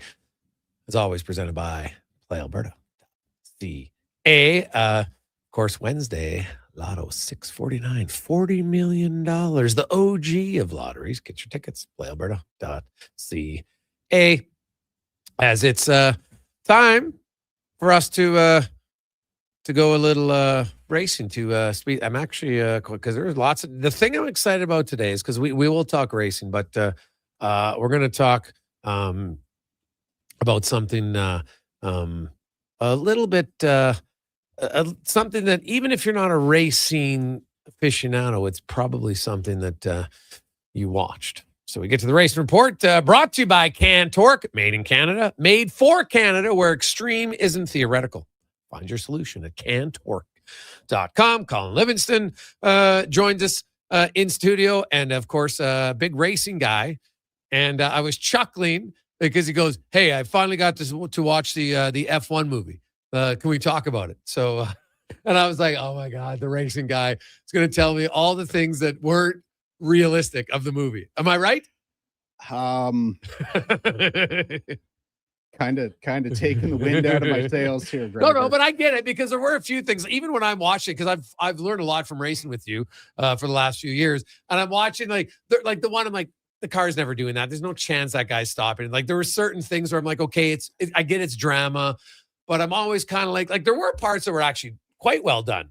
I thought the movie was shot extremely well, like it, and they didn't do the typical motorsport movie nonsense of like, okay, well, I'm going here, I'm following this guy, and as long as I downshift, I've got all this extra power I've been saving, and I'm just going to drive around him. And like, why didn't you just do that beforehand? Like, they didn't really have any of that. I have to say that a lot of my disappointment is my own fault, because knowing that, Sir Lewis Hamilton, Toto Wolff, and a bunch of the F1 people were directly involved with the production of the movie, I expected that a lot of the, I guess to be nice, I'll say the idiosyncrasies wouldn't have happened. Like, I don't want to ruin the movie. I mean, I think most people have had a chance to watch it by now, but, drivers don't get within 3 corners of pit entry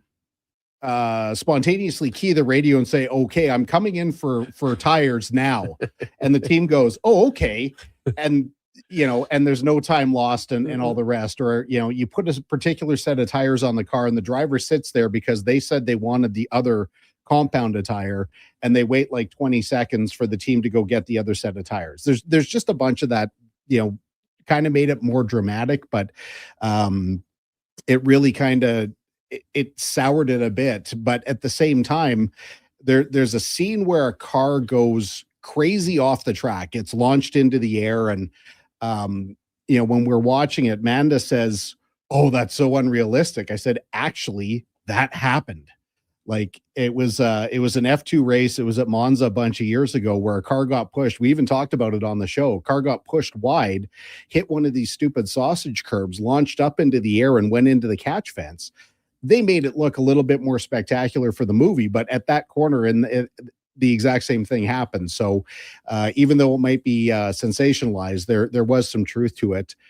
They did a crazy good job with their CGI, though. Like, some of the incidents where cars were crashing in the movie was actual F1 footage.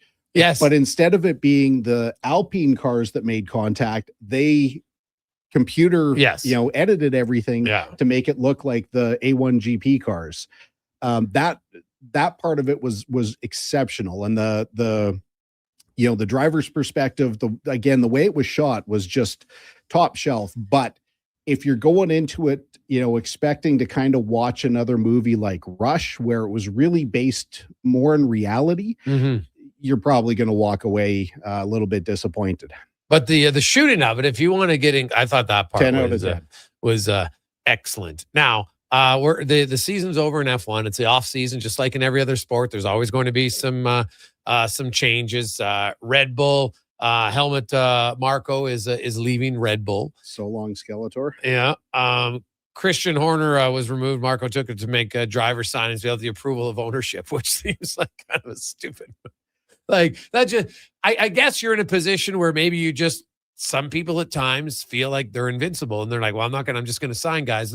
But I'm also like, how could ownership not know that you're signing? Like, there's got to be something that's lost in translation there. So what actually happened is Alex Dunn, who was in the McLaren driver training program, driving an F2, got called up, did some of the FP1 practice sessions. Marko targeted him, really wanted him as part of the team, made him an offer, convinced him to break his McLaren contract, but he signs him personally and then submitted the paperwork to Red Bull by mail. So it was like 2 weeks after they had actually signed him. They started hearing things in the press, and then they get the paperwork because Marko kind of, slow played the paperwork. I think they, between Marko and Horner, they had a really good working relationship that was kind of dysfunctional, kind of like, the Rolling Stones with Mick Jagger and Keith Richards. They can't stand each other, but they make great music. And I think Horner and Marko kind of had that same combination. But now that, Horner was removed, Marko can't stop talking about how, he's basically hanging all of Red Bull's woes and all the issues back on Horner. Sergio Perez, now that he's kind of back in the sport, he's doing the same thing, talking about how the team is really set up for Max. Nobody will ever succeed as the second driver as long as Max is there. There's a lot of, it's not really infighting anymore, but now the skeletons are getting chucked into the public. It is.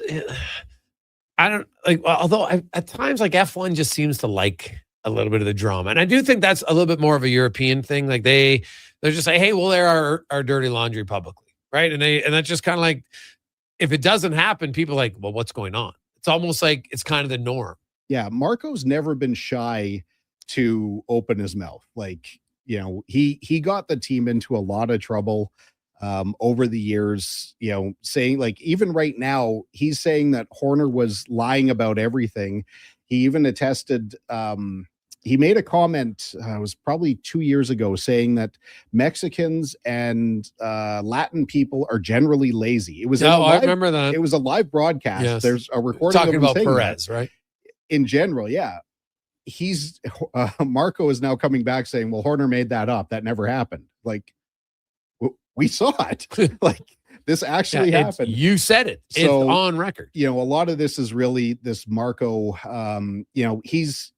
He did really, really well, obviously, in recruiting and developing Max Verstappen.